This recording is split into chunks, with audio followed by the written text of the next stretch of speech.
Swastiastu, Namo Buddhaya, Salam Kebajikan untuk kita semua. Kami dari kelompok 3 akan mempresentasikan Akuntansi Keuangan Menengah 2 bab 18 yang berjudul Revenue Recognition atau pengakuan pendapatan. Sebelum masuk ke materi, izinkan kami memperkenalkan diri terlebih dahulu. Perkenalkan, nama saya Yunita Anggraini, MPM 269. Perkenalkan, nama saya Nabila Fitri Alia dengan nomor NPM 240130100129. Baik, perkenalkan saya Nindi Salsabila Firdaus dengan NPM akhir 132. Perkenalkan, nama saya Novita Safitri Anggraini, NPM akhir 151. Selanjutnya adalah materi dasar-dasar pengakuan pendapatan. 1. Latar belakang. Pendapatan merupakan salah satu ukuran kinerja keuangan terpenting yang dilaporkan perusahaan.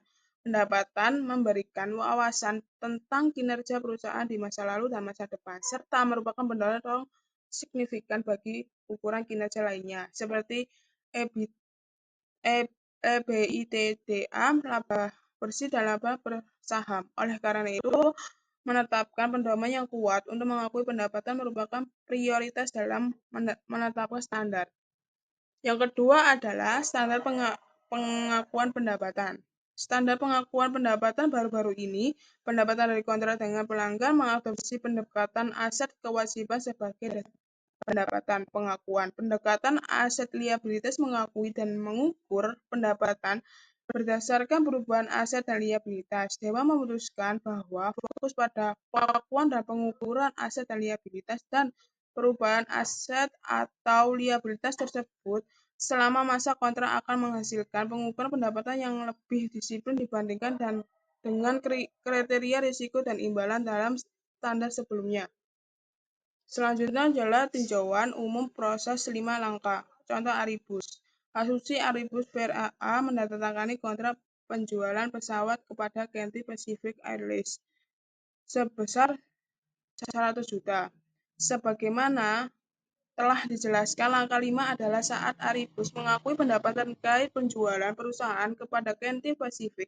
Pada tahap ini, Aribus mengirimkan pesawat kepada Cathay Pacific dan memenuhi kewajiban kinerjanya. Intinya terjadi peralihan kendali dari Aribus ke Cathay Pacific. Cathay Pacific kini mengendalikan aset tersebut karena memiliki kemampuan untuk mengarahkan pengguna dan memperoleh hampir seluruh manfaat yang tersisa dari pesawat tersebut. Pengendalian juga mencakup kemampuan Cathay Pacific untuk mencegah perusahaan lain mengarahkan penggunaan atau menerima manfaat dari pesawat tersebut. Yang terakhir adalah contoh proses 5 langkah BEN. Untuk memberikan penerapan lain dari prinsip-prinsip dasar model pengakuan pendapatan 5 langkah, kami menggunakan bisnis kopi dan anggur bernama BEN. Selanjutnya adalah materi proses 5 langkah ditinjau kembali. Contoh Aribus dan BEN memberikan memahami dasar tentang proses 5 langkah yang digunakan untuk mengakui pendapatan. Selanjutnya kami akan membahas isu-isu yang lebih teknis terkait implementasi kelima langkah ini. Yang ke-1 adalah mengidentifikasi kontrak dengan pelanggan. Langkah 1. Kontrak adalah kesepakatan antara dua pihak atau lebih yang menciptakan hak atau kewajiban yang dapat ditegakkan. Kontrak dapat berupa tertulis, lisan, dan tersirat dari praktik bisnis yang lazim seperti kontrak BEN dengan teli. Pendapatan hanya diakui ketika kontrak tersebut sah. Dengan menandatangani kontrak dengan pelanggan, perusahaan memperoleh hak untuk menerima imbalan dari pelanggan dan menanggung kewajiban dan mengalihkan barang atau jasa kepada pelanggan. Kewajiban pelaksanaan. Kombinasi hak dan kewajiban pelaksanaan tersebut menghasilkan aset bersih atau liabilitas. Yang kedua adalah mengidentifikasi kewajiban kinerja terpisah. Langkah kedua. Kewajiban pelaksanaan adalah janji untuk menyediakan produk atau layanan kepada pelanggan. Janji ini dapat bersifat eksplisit, implisit, atau mungkin berdasarkan praktik bisnis yang lazim. Untuk menentukan keberadaan kewajiban pelaksanaan, perusahaan harus menyediakan produk atau layanan tertentu kepada pelanggan. Suatu produk atau layanan dikatakan unik ketika pelanggan dapat memperoleh manfaat dari suatu barang atau layanan, baik secara terpisah maupun bersama dengan sumber daya lain yang tersedia. Selanjutnya adalah menentukan harga transaksi langkah ketiga. Harga transaksi adalah jumlah imbalan yang diharapkan diterima perusahaan dari pelanggan sebagai imbalan atas pengalihan barang dan jasa. Harga transaksi dalam suatu kontrak seringkali mudah ditentukan karena pelanggan setuju untuk membayar sejumlah uang tetap kepada perusahaan dalam jangka waktu yang tersingkat. Dalam kontrak lain, perusahaan harus mempertimbangkan faktor berikut. Satu, pertimbangkan yang bervariasi. Yang kedua, nilai waktu uang. Yang ketiga, pertimbangan non-tunai. Yang terakhir, pertimbangan yang dibayarkan atau dibayarkan kepada pelanggan. Yang satu, pertimbangan variabel. Dalam beberapa kasus, harga barang atau jasa tergantung pada kejadian di masa depan. Kejadian ini di masa depan ini mungkin termasuk kenaikan harga, diskon, volume, rabat, kredit, bonus kinerja, atau royalti. Dalam kasus ini, perusahaan memperkirakan jumlah pertimbangan variabel yang akan diterimanya dari kontrak untuk menentukan jumlah pendapatan yang akan diakui. Perusahaan menggunakan nilai yang diharapkan, yang merupakan jumlah tertimbang probabilitas atau jumlah yang paling mungkin dalam kisaran jumlah yang mungkin untuk memperkirakan pertimbangan variabel. Yang selanjutnya, nilai waktu. Nilai waktu pembayaran kepada perusahaan terkadang tidak sesuai dengan waktu penyerahan barang atau jasa kepada pelanggan. Baik, hari ini kita akan melanjutkan materi pengalokasian harga transaksi ke kewajiban pelaksanaan terpisah step 4. Jadi harga transaksi yang dialokasikan pada berbagai kewajiban kinerja itu didasarkan pada nilai wajar relatifnya sendiri. Nah, ukuran terbaik dari nilai wajar adalah apa yang perusahaan dapat jual dari barang atau jasa tersebut bila menggunakan basis standalone. Nah, apabila tidak tersedia, maka perusahaan itu harus menggunakan estimasi terbaik atas barang atau jasa yang digunakan atau yang dijual menggunakan standalone unit itu.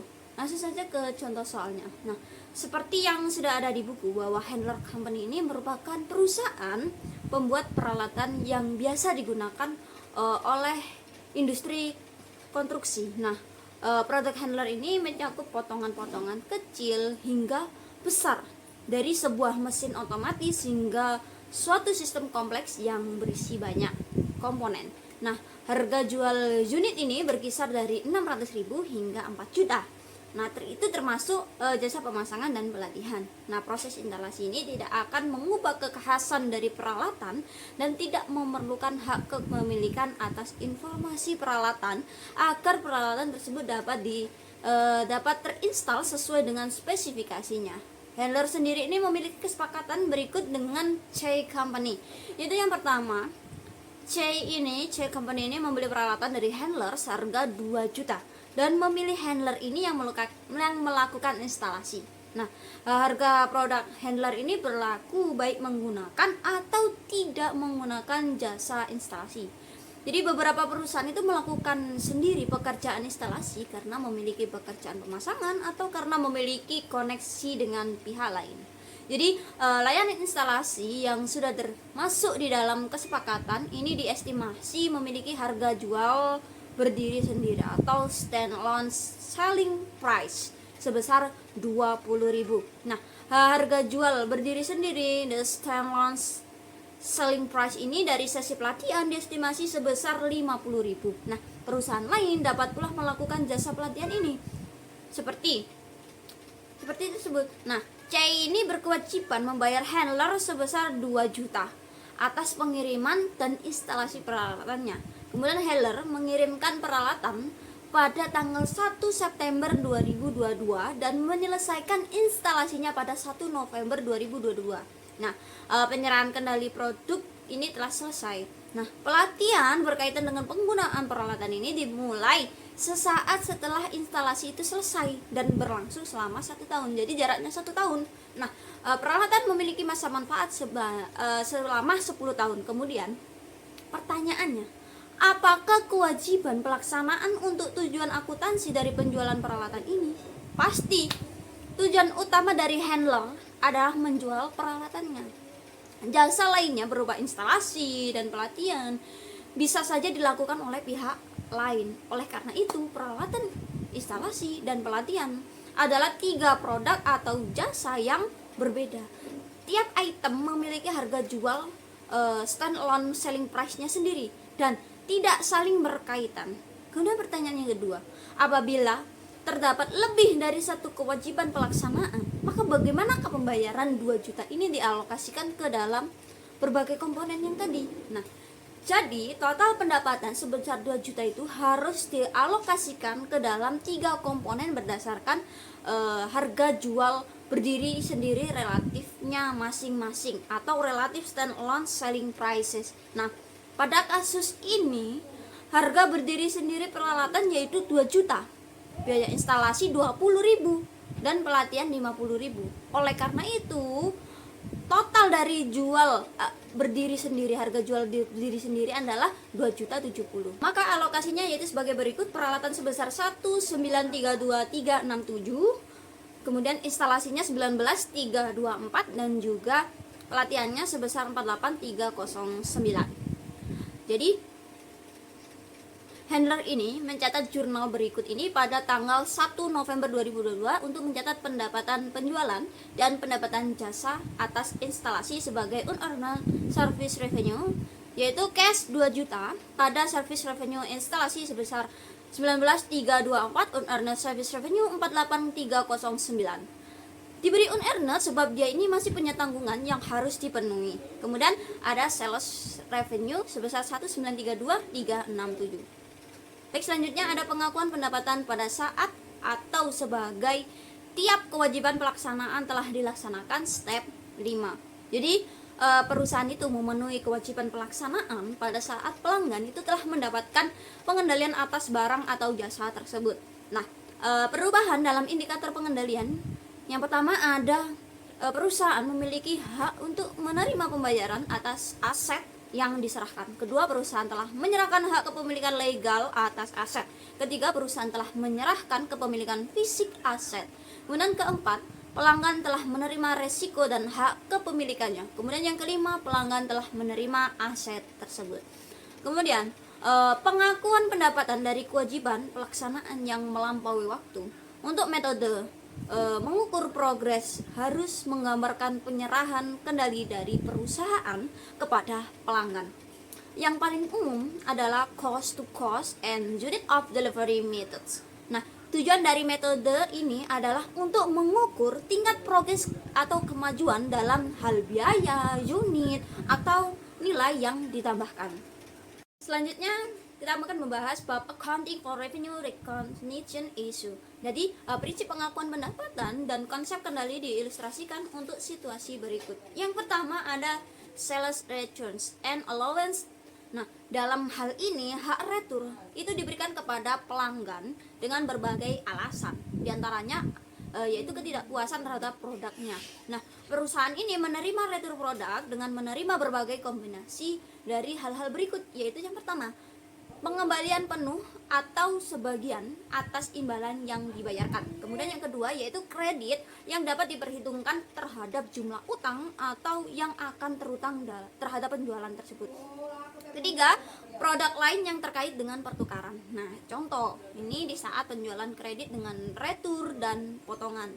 Pada tanggal 12 Januari 2022, Vanden ini menjual secara kredit 100 buah kamera dengan harga 100 tiap buah kepada Amaya. Vanden ini mengizinkan Amaya untuk mengembalikan kamera yang tidak bisa digunakan dalam jangka waktu 45 hari setelah pembelian tersebut. Nah, harga pokok tiap produk tersebut yaitu 60. Vanden ini mengestimasi atau memperkirakan bahwa 3 buah produk itu akan dikembalikan. Kemudian biaya pemulihan produk ini tidak material. Kemudian yang ketiga, produk yang dikembalikan dapat dijual kembali dengan tetap mendapatkan keuntungan. Nah, untuk mencatat penjualan kamera pada tanggal 12 Januari 2022 yaitu account receivable 10.000 pada sales revenue 10.000 juga. Nah, maka kalau perusahaan itu menggunakan perpetual method of inventory, maka untuk mencatatnya yaitu ada COGS sebesar 6.000 pada inventory sebesar 6.000 juga. Kemudian pada tanggal 24 Januari, Amaya ini mengembalikan 2 buah kamera. Jadi sesuai dengan prediksi Vanden tadi. Maka pada tanggal 31 Januari di akhir bulan, Vanden itu menyusun laporan keuangan dan menetapkan bahwa kemungkinan hanya ada 1 lagi kamera yang akan dikembalikan. Nah, Vanden ini membuat jurnal berikut dengan terkait transaksi tersebut, yaitu mencatat retur kamera pada tanggal 24 Januari 2022 yaitu sales return and allowance 200 pada account receivable 200 juga. Karena menggunakan metode perpetual, maka dicatat juga return on inventory 120 pada cost of goods sold COGS 120. Karena Vanden itu sebelumnya juga telah mengestimasi bahwa terdapat kemungkinan akan ada 3 kamera yang dikembalikan, maka Vanden ini meyakini bahwa estimasi itu sudah benar dan membuat jurnal penyesuaian pada tanggal 31 Januari 2022 untuk mencatat return yang diperkirakannya tersebut, yaitu sales return and allowance 100 pada allowance for sales return and allowance 100. Nah, dicatat pada akun allowance karena itu masih diperkirakan. Maka untuk mencatat return penjualan atas perkiraan pada 1 buah kamera yang tersisa, estimasinya yaitu estimasi inventory returns 60 pada COGS 60. Kemudian kedua, ada repurchase agreements. Dalam hal ini memberikan hak kepada perusahaan yaitu penjual untuk menarik kembali sebuah aset dari tangan pelanggan dengan kewajiban tak bersyarat atau forward atau hak tak bersyarat call option. Nah, dengan cara membeli kembali aset tersebut pada suatu tanggal tertentu. Nah, apabila kewajiban atau hak untuk membeli ini jumlahnya itu lebih besar atau sama dengan harga jualnya di awal, maka transaksi ini merupakan transaksi keuangan. Contoh, ada Morgan, yaitu Morgan ini sebuah dealer peralatan. Jadi pada tanggal 1 Januari 2022 ini menjual peralatan kepada Land Company senilai 100.000. Nah, disepakati pula untuk dapat membeli kembali peralatan ini, yaitu sebuah kewajiban tanpa syarat pada tanggal 31 Desember 2022 dengan harga 121.000. Nah, pertanyaannya, bagaimanakah Morgan ini mencatat transaksi ini apabila tingkat bunganya 10% telah ditetapkan di dalam perjanjian ini? Maka Morgan ini membuat jurnal untuk mencatat financing pada 1 Januari 2022 yaitu cash 100.000 pada liability to Land Company 100.000. Pada 31 Desember 2022 Morgan mencatat bunga tersebut yaitu interest expense 10.000 pada liability to Land Company sebesar 10.000 juga. Nah, pada tanggal 31 Desember 2023 Morgan ini mencatat bunga dan pemulihan liabilitasnya kepada Land sebagai berikut, yaitu interest expense 11.000 pada liability to Land Company yaitu 11.000 juga. Nah, 11.000 itu didapat dari 110 dikali 10%. Nah, 110.000 ini didapat dari harga peralatan plus interest expense tahun 2022. Kemudian liability to Land Company 121, cash 100 plus 100 itu. Nah, 121 didapat dari jumlah keseluruhan dari beban bunga plus harga peralatan. Selanjutnya ada bill and hold arrangements. Nah, ini merupakan kontrak di mana entitas membuat tagihan kepada pelanggan atas suatu produk, tetapi kemudian entitas itu menahan kepemilikan fisik atas produk tersebut dalam kurun waktu tertentu. Nah, hal ini dapat terjadi apabila pembeli itu belum siap untuk menerima produk, tetapi ingin membeli hak milik atas produk tersebut dan bersedia untuk menerima tagihannya. Jadi contoh, pada tanggal 1 Maret 2022 Butler ini menjual tungku seharga 450.000 dengan cost 280 kepada kedai kopi lokal yaitu Baristo yang sedang mengembangkan usahanya di dalam kota. Nah, sesuai perjanjian Baristo ini meminta Butler untuk menyimpan tungku tersebut hingga kedai kopi yang barunya itu telah siap dioperasikan. Nah, hak milik tungku ini berpindah kepada Baristo sejak perjanjian itu ditandatangani. Nah, pertanyaannya, kapan Butler ini harus mengakui pendapatan yang berasal dari perjanjian bid and hold ini? Nah, Butler ini menetapkan bahwa ia akan mengakui pendapatannya pada saat ia telah memenuhi kewajiban pelaksanaannya, yaitu pada saat Baristo ini telah memperoleh kendali penuh atas produk tersebut. Bagi Baristo untuk mendapatkan kendali atas produk tersebut berdasarkan perjanjian Bill and Hold ini, maka seluruh kriteria berikut harus dipenuhi, yaitu yang pertama, alasan perjanjian Bill and Hold harus bersifat substantif. Nah, 2, produk harus diidentifikasi secara terpisah sebagai milik Baristo. 3, perusahaan atau produk harus siap secara fisik pada saat dikirimkan kepada Baristo. Kemudian 4, butler tidak boleh menggunakan produk tersebut atau menyerahkan kepada pihak lain selama di bawahnya itu. Kemudian pada contoh ini diketahui bahwa semua kriteria itu telah dipenuhi. Oleh karena itu, pengakuan pendapatan harus dilakukan pada saat kontrak itu ditandatangani. Maka jurnal untuk mencatat penjualan Bill and Hold ini serta HPP-nya pada tanggal 1 Maret 2022 yaitu account receivable 450, COGS 280, pada sales revenue 450 dan inventory 280. Selanjutnya ada principal agent relationship. Nah, kewajiban pelaksanaan dari principal adalah menyediakan barang atau jasa kepada pelanggan. Nah, kewajiban pelaksanaan dari agen adalah mengatur bersama prinsipal dalam menyediakan barang dan jasa kepada pelanggan. Contohnya yaitu seperti Preferred Travel Company, yaitu sebuah agen yang memfasilitasi pemasaran paket wisata dengan mencarikan pelanggan bagi referensi Cruiser Company, yaitu sebagai prinsipal. Kemudian Priceline sebagai agen memfasilitasi penjualan berbagai jasa seperti sewa mobil oleh Hertz, yaitu sebagai prinsipal. Kemudian pendapatan agen ini berasal dari jumlah komisi yang diterimanya. Kemudian ada consignment atau konsinyasi, yaitu pabrik atau pedagang besar yang menyerahkan barang tetapi menahan hak milik atas barang hingga barang tersebut terjual.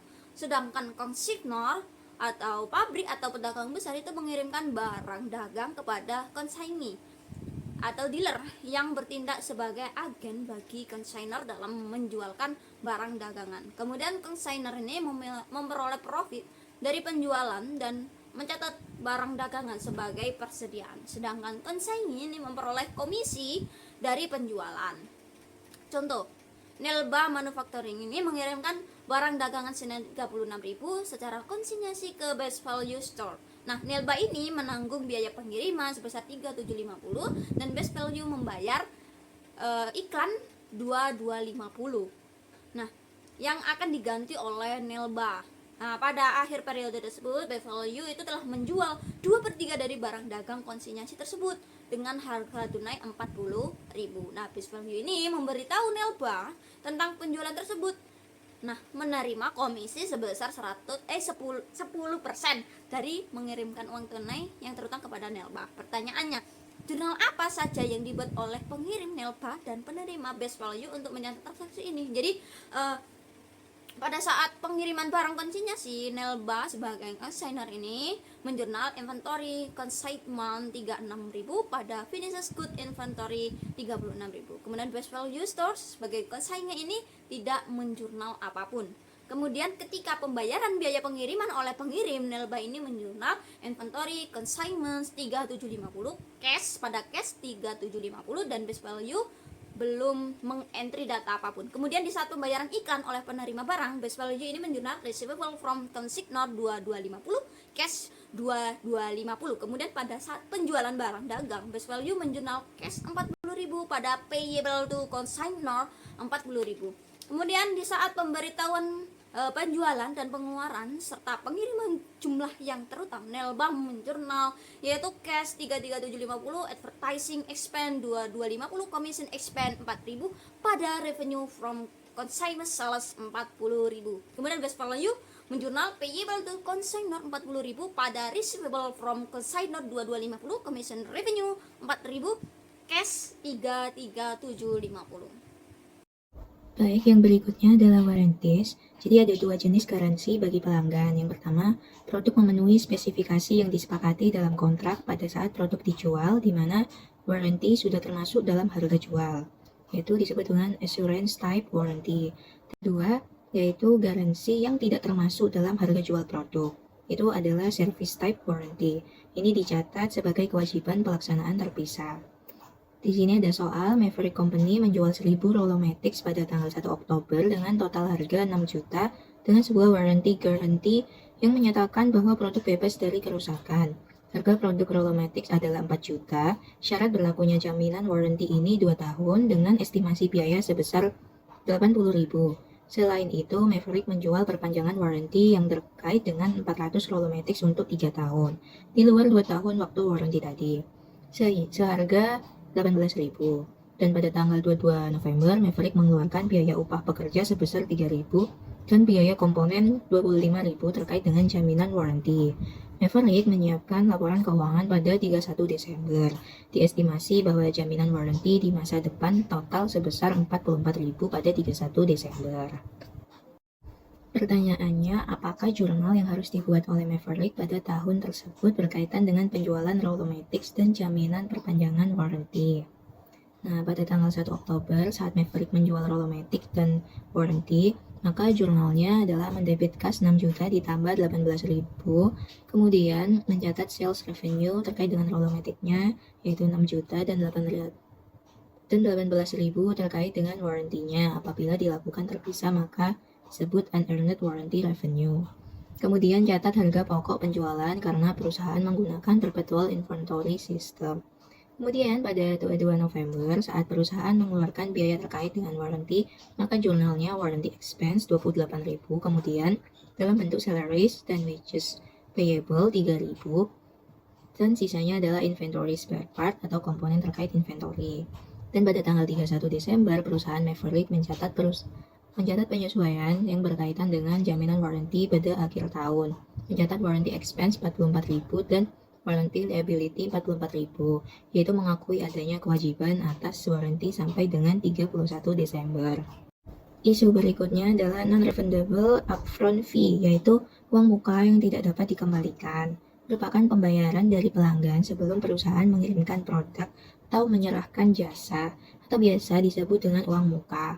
Pada umumnya berhubungan dengan inisiasi, aktivasi, atau penyiapan barang dan jasa yang akan diberikan di kemudian hari. Pada sebagian besar kasus, pembayaran di muka atau upfront payment bersifat tidak dapat dikembalikan atau non-refundable. Contohnya jika Anda mendaftar klub anggota kesehatan dan biaya aktivasi telepon internet dan TV kabel. Materi pembahasan berikutnya terkait dengan bagaimana menyajikan dan mengungkapkan pengakuan pendapatan. Yang pertama adalah penyajian atas aset dan liabilitas kontrak. Karena kita menggunakan aset dan liabilitas, maka otomatis akan muncul adanya aset kontrak dan liabilitas kontrak pada saat pengakuan pendapatan pada kasus tertentu. Aset kontrak ada dua jenis. Yang pertama, hak tanpa syarat atau unconditional right, yaitu hak untuk menerima pembayaran dikarenakan perusahaan telat memenuhi kewajiban pelaksanaannya, jadi tidak boleh dihalang-halangi diberi syarat apapun.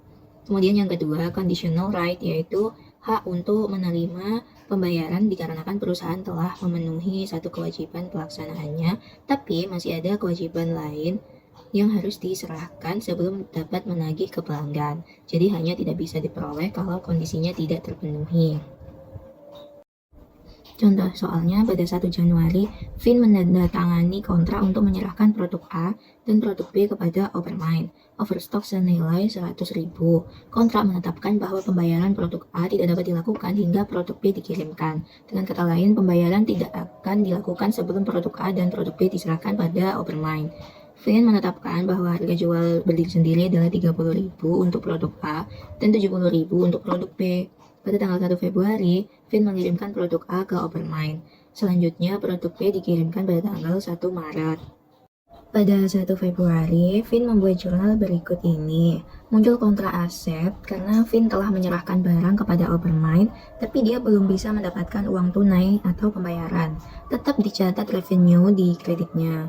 Pada tanggal 1 Februari, Vin tidak mencatat piutang dagangnya karena belum memenuhi hak tanpa syarat tadi untuk menerima 100.000, hingga ia telah mengirimkan produk B kepada Overmind. Pada saat Vin mengirimkan produk B pada 1 Maret, disinilah baru Vin bisa mendapatkan uang tunai atau pengakuan account receivable kalau memang belum dibayarkan oleh Overmind atau pembeli. Jadi mendebit akun receivable dan kreditnya kontrak aset 30.000 dan sisanya di sales revenue. Bagaimana dengan liabilitas kontrak? Nah, contohnya Pada 1 Maret, Henley Company menandatangani kontrak untuk mengirimkan produk kepada Propel Incorporated pada tanggal 31 Juli. Disepakati bahwa Propel akan membayar harga penuh 10.000 di muka pada 1 April. Kontrak tidak dapat dibatalkan, namun demikian Propel baru membayar pada tanggal 15 April dan Henley mengirimkan produk pada 31 Juli. Harga pokok produk sebesar 7.500. Nah, pertanyaannya apakah jurnal yang diperlukan pada tahun tersebut oleh Henley? Maka jawabannya pada tanggal 1 Maret tidak ada jurnal karena kedua belah pihak belum memenuhi kriteria kontrak sebagaimana yang dimaksudkan dalam 5 langkah proses pengakuan pendapatan. Kemudian, kedua pihak memiliki hak tanpa syarat pada tanggal 1 Maret, artinya masing-masing pihak terikat. Kemudian, pada saat menerima kas pada 15 April, mencatat kas pada unearned sales revenue 10.000. Inilah yang disebut liabilitas kontrak. Jadi, saat telah menyelesaikan kewajiban pelaksanaannya pada 31 Juli, Henley akan mencatat jurnal untuk mencatat penjualan. Jadi dibalik ya, sales revenue di debit karena transaksinya sudah terjadi, baru mengakui adanya sales revenue. Selain itu, Henley mencatat harga pokoknya seperti biasa menggunakan perpetual inventory system, yaitu cost of goods sold pada inventorinya 7.500. Kemudian masih terkait dengan penyajian ada yang disebut dengan modifikasi kontrak, merupakan perubahan terhadap syarat-syarat kontrak pada saat kontrak sedang berlangsung, biasa dikenal sebagai istilah revisi atau addendum. Oleh karena itu, perusahaan perlu menentukan apakah modifikasi ini menghasilkan kontrak baru ataukah modifikasi kontrak yang sudah ada. Di kontrak tadi diakui sebagai kontrak baru apabila dua kondisi terpenuhi, antara lain barang dan jasa yang dijanjikan bersifat dapat dibedakan, yaitu perusahaan menjual produk tersebut secara terpisah dan bersifat tidak terkait, dan perusahaan memiliki hak untuk menerima suatu jumlah pembayaran yang menggambarkan harga jual berdiri sendiri atas barang dan jasa tersebut. Jadi ini adalah dua kriteria atau dua kondisi yang harus dipenuhi sehingga memodifikasi kontrak akan dipandang sebagai kontrak yang baru. Contohnya, Crandall memiliki kontrak untuk mengirimkan 100 produk kepada pelanggan senilai 10.000. Jadi harganya $100 per produk dalam waktu yang berbeda selama 6 bulan. Setelah 60 produk dikirimkan, Crandall memodifikasi kontrak dan berjanji untuk mengirimkan 20 buah produk tambahan senilai 1.900 atau $95 per produk, yaitu harga jual berdiri sendiri produk pada tanggal kontrak dimodifikasi. Crandall biasanya menjual produk ini secara terpisah. Atas kontrak baru tersebut, Crandall mengakui produk tambahan sebagai berikut. Jadi, sisa awal kontrak dari 100 dia sudah kirimkan 60, berarti masih ada 40 dikalikan harga per buahnya tadi $100, maka nilai yang masih terhutang atau menjadi kewajiban untuk dilaksanakan adalah 4.000. Dan produk baru yang dijanjikan dari modifikasi kontrak ini sebanyak 20 yang nilainya $95, sehingga totalnya 1.900, sehingga total pendapatan nantinya Crandall ini adalah 5.900. Kemudian ada istilah modifikasi maju atau prospective modification. Perusahaan harus menghitung dampak perubahan kontrak di dalam periode perubahan terjadi dan juga periode masa berikutnya apabila perubahan kontrak memengaruhi keduanya. Tidak mengubah hasil yang telah dilaporkan sebelumnya atau masa lalu, yaitu retrospektif. Untuk contoh Crandall sebelumnya, jumlah yang diakui sebagai pendapatan untuk setiap produk yang belum dikirimkan harus menggunakan harga campuran, yaitu 98,33. Ini semua didapat dari produk yang belum dikirimkan tadi berdasarkan kontrak awal kan 40 dikalikan 100 yaitu 4.000. Kemudian produk yang dikirimkan berdasarkan kontrak modifikasi tadi kan $95 dikali 20 sama dengan 1.900. Totalnya adalah 5.900. Nah, 5.900 ini dibagi dengan 60 yang 5.900 ini dibagi dengan 60 berarti 98,33. Nah, ini sesuai dengan prospective modification. Berdasarkan modifikasi maju atau prospective modification, suatu harga campuran 98,33 digunakan terhadap penjualan pada periode setelah modifikasi kontrak dilakukan. Oleh karenanya, kalau di sini pengakuan pendapatan sebelum modifikasi adalah 6.000, kemudian pendapatan setelah modifikasi menjadi 5.900 saja. Jadi totalnya 11.900. Jadi kalau separate performance obligation, jadi ada pelaksanaan kewajiban yang terpisah. Nah, kalau tidak ada kewajiban pelaksanaan yang terpisah, yang sifatnya prospektif, juga prinsipnya sama saja. Baik, pada slide kali ini saya akan menjelaskan mengenai metode lain yang digunakan dalam long term construction contract, yaitu ada metode pemulihan biaya atau yang biasa disebut dengan cost recovery zero profit method. Nah, metode ini itu mengakui pendapatan hanya sepanjang biaya yang terjadi diharapkan akan terpulihkan, atau memiliki arti bahwa pendapatan itu hanya akan diakui saat biayanya sudah terrecovery atau terpulihkan. Laba kotor baru diakui saat sudah terrecovery sepanjang belum adanya terrecovery-nya, belum ada pengakuan terhadap pendapatan. Lalu terdapat contoh Hadrat Construction itu melaporkan pendapatan dan biaya pada tahun 2022 hingga 2024. Nah, pada tahun 2022 pendapatannya sebesar 1 juta, lalu biayanya sebesar 1 juta. Otomatis dia belum mendapatkan profit. Pada tahun 2023, pendapatan sebesar 2.916, biayanya sebesar 2.916, otomatis belum mendapatkan profit. Lalu pada tahun 2024, pendapatannya sebesar 4.500, biayanya sebesar 4.050.000. Otomatis dia mendapatkan sebesar 450.000. Dengan kata lain, pada tahun 2022 dan 2023 tidak ada pengakuan pendapatan untuk laba kotor karena pemulihan biaya itu belum terjadi. Lalu ada journal entry cost recovery method. Pada tahun 2022 dan 2023 itu jurnalnya itu sama, yaitu biaya konstruksi atau construction expense pada revenue long term contract. Pada tahun 2022 itu construction expense sebesar 1 juta, pada revenue long term contract sebesar 1 juta, pada tahun 2023 construction expense sebesar 2.916.000, pada revenue long term contract sebesar 2.916.000. Lalu pada 2024 mencatat pada jurnalnya untuk mengenali biaya dan beban kontrak itu construction in process dalam kurung gross profit sebesar 450, yaitu diambil dari profit yang dilaporkan oleh Hadrat.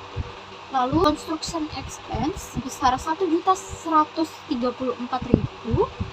pada revenue from long term contract sebesar 1.584.000. Apabila untuk mencatat penyelesaian kontrak, itu jurnalnya billings on construction in process sebesar 4.500 pada construction in process sebesar 4.500. Lalu apabila dalam pajak, itu pajak baru dilakukan pada saat tahun 2024. Karena pada tahun tersebut Hadrat ini mendapatkan profit. Pada tahun 2022 dan 2023 tidak ada pajak yang dibayarkan. Lalu ada perbandingan persentase penyelesaian dan cost recovery. Pada persentase penyelesaian itu pada tahun 2022 mendapatkan profit sebesar 125.000, sedangkan cost recovery belum mendapatkan profit. Pada tahun 2023 mendapatkan profit sebesar 199.000, sedangkan cost recovery-nya belum mendapatkan profit. Pada tahun 2024 mendapatkan profit sebesar 126.000, sedangkan pada cost recovery baru mendapatkan profit sebesar 450.000. Selanjutnya yaitu financial statement cost recovery zero profit method pada kontrak jangka panjang. Dalam metode ini pendapatan hanya diakui sebesar biaya konstruksi yang terjadi, sehingga laba baru bisa diakui ketika seluruh biaya telah tertutup. Itulah sebabnya pada tahun 2022 dan 2023 belum ada laba yang tercatat, sedangkan pada tahun 2024 muncul laba sebesar 450.000 karena biaya sudah tertutupi. Lalu kerugian kontrak jangka panjang. Yang pertama ada kerugian pada periode berjalan meskipun kontrak masih menguntungkan. Misalnya ketika kenaikan yang signifikan dalam estimasi biaya kontrak. Biaya tahun berjalan itu lebih besar daripada pendapatan yang bisa diakui. Nah, dalam cost recovery method ini tetap hanya diakui pendapatan sebesar biaya. Jadi labanya itu sama dengan nol ya. Tapi kelebihan biaya ini tetap dicatat sebagai rugi pada periode berjalan. Lalu yang kedua ada kerugian pada kontrak yang tidak menguntungkan, di mana estimasi biaya pada akhir periode itu menunjukkan bahwa seluruh kontrak akan menimbulkan kerugian ketika selesai. Kalau estimasi akhir itu menunjukkan rugi, maka seluruh kerugian itu diperlakukan segera atau dibebankan langsung di tahun tersebut, tidak menunggu kontrak selesai.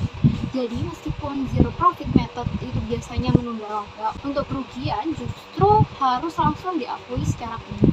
Lalu pengakuan pendapatan pada franchise. Terdapat 4 jenis perjanjian franchise, yaitu yang pertama manufaktur retail, yang kedua manufaktur wholesaler, yang ketiga service sponsor retail, dan yang keempat wholesalers retail. Nah, perusahaan franchise itu memperoleh pendapatan dari dua sumber. Yang pertama yaitu penjualan awal hak franchise beserta aset atau jasa yang terkait. Yang kedua, ongoing fee yang dibayarkan berdasarkan aktivitas franchise. Dalam praktiknya, franchisor itu biasanya memberikan layanan kepada franchisee, antara lain membantu pemilihan lokasi dan negosiasi, menilai potensi pendapatan, mengawasi proses pembangunan, menyediakan perlengkapan dan tanda, hingga layanan pembukuan dan konsultasi pajak. Selain itu, juga pelatihan manajemen dan karyawan, pengendalian kualitas, serta promosi dan iklan. Selanjutnya yaitu akuntansi franchise. Nah, umumnya franchisor itu menggunakan dua jenis biaya, yaitu yang pertama initial franchise fee, yang kedua ongoing atau continue franchise fee. Kalau initial fee itu dibayar di awal sebagai imbalan atas pendirian kerjasama serta jasa awal yang diberikan. Sementara continue fee itu dibayarkan secara berkala dan mencakup hak-hak yang diberikan berdasarkan perjanjian, termasuk layanan pelatihan manajemen, promosi dan iklan, bantuan dan hukum, serta dukungan lain. Selain itu, ada pengakuan pendapatan franchise. Nah, hal ini itu dilakukan seiring berjalannya waktu, bukan langsung di awal. Hal ini bergantung juga pada substansi ekonomis dari perjanjian, di mana franchisor itu memberikan akses atas hak franchise secara berkelanjutan, bukan menyerahkan kendali penuh sekaligus. Sekian presentasi dari kelompok kami. Mohon maaf apabila ada salah kata maupun perbuatan. Terima kasih. Wassalamualaikum warahmatullahi wabarakatuh.